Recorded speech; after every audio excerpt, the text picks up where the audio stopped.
அனைவருக்கும் இனிய அன்பான இனிய வணக்கம். உறவுகளே, நட்புகளே, வருகின்ற சட்டமன்ற தேர்தலிலே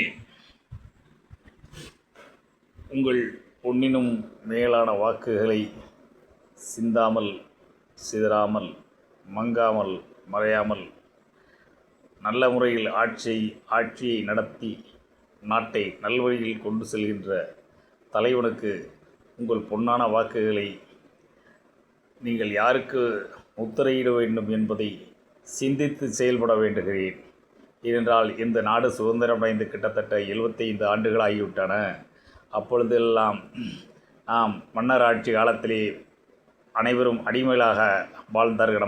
நம் முன்னோர்கள் எல்லாம் நாமெல்லாம் சுதந்திர நாட்டிலே தான் பிறந்தோம், சுதந்திரமாகத்தான் வாழ்ந்து கொண்டு இருக்கிறோம் நாம் நினைக்கின்றோமே தவிர, ஆனால் நம்மளை ஆள்பவர்கள் அடிமைகள் போல் நடத்துகின்றார்கள். எனவே நல்லாட்சி மலர்ந்து அனைவரும் சுதந்திரமாக இருந்திட வேண்டும். இந்த 75 ஆண்டுகளில் கிட்டத்தட்ட 15 முதலமைச்சர்கள் தமிழ்நாட்டை ஆண்டிருக்கின்றார்கள்.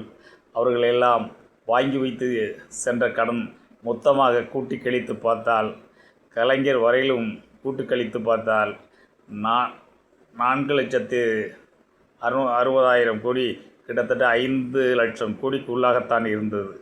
இந்த 2021 2026 வரை ஆண்ட தமிழகத்தை ஆண்ட மாண்பு முதலமைச்சர் அவர்கள் 5 லட்சம் கோடியை கடனாக பெற்று நம் நாட்டு மக்களுக்கு சுமையாக வைத்திருக்கின்றார். எனவே நாடு மீண்டும் இதுபோல ஒரு சூழ்நிலைக்கு தள்ளப்பட்டால் நம்முடைய நிலைமையெல்லாம் என்னாகும் என்பதை நீங்கள் சிந்தித்து பார்த்து, சுயமாக சிந்தித்து, யாருக்கு வாக்களித்தால் நாடு நலம் பெறும், நாமும் நலம் பெறுவோம், வீடும் நலம் பெறும் என்பதை, அரசியல் வேறு, சினிமா துறை வேறு. அரசியலில் அனுபவம் மிக்கவர்களால் நடத்தப்பட்டால் அந்த நாடு நல்ல முன்னேற்ற பாதையிலே செல்லும். சினிமாவை வைத்து அரசியலை கணிக்கக்கூடாது. புரட்சித் தலைவர் என்றால் அவர்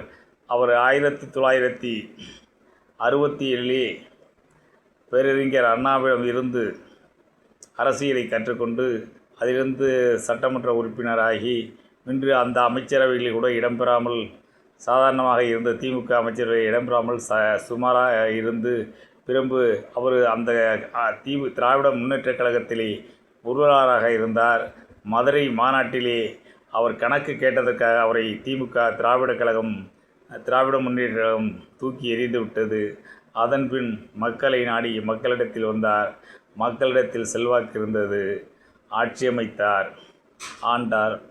எனவே அதுபோல அவர்போல் புரட்சித் தலைவரைப் போல, காமராசரைப் போல, அண்ணாவைப் போல நல்ல தலைவர்களை, சுயநலமற்றவர்களை மக்கள் நலம் என்றே சொல்லுவார், தன் மக்கள் நலம் ஒன்றே தான் மனதில் கொள்ளுவார். இல்லாமல் நாட்டு மக்கள் நலனை மனதில் கொள்பவர்களுக்கு நீங்களெல்லாம் வாக்களித்து வெற்றி பெறச் செய்ய வேண்டும் என்று உங்கள் அனைவரையும் இரு கரம் கூப்பி சிரம் தாழ்த்தி வேண்டிக் கொள்கின்றேன்.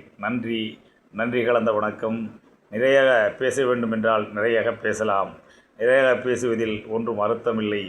எல்லோருக்கும் சுய அறிவும் சுய சிந்தனையும் உண்டு. எனவே நீங்கள் ஒவ்வொருவரும், ஏழை முதல் பணக்காரர் வரை, மாணவர்கள் முதல் மாணவிகள் வரை, விவசாயி, தொழிலாளி என்று பாட்டாளி அனைவருமே நன்றாக சிந்தித்து செயல்படுங்கள் என்றுதான் நான் உங்களை கூறுகின்றேனே ஒழிய, நீங்கள் என்னாருக்கு வாக்களியுங்கள் என்று நான் செல்லவில்லை. உங்கள் மனதைக்கே தெரியும். நாட்டை யாரிடம் ஒப்படைத்தால் நல்ல வழியில் கொண்டு செல்வார் என்று சிந்தித்து செயல்படுங்கள் என்று கூறிக்கொள்கின்றேன். நன்றி கலந்த வணக்கம்.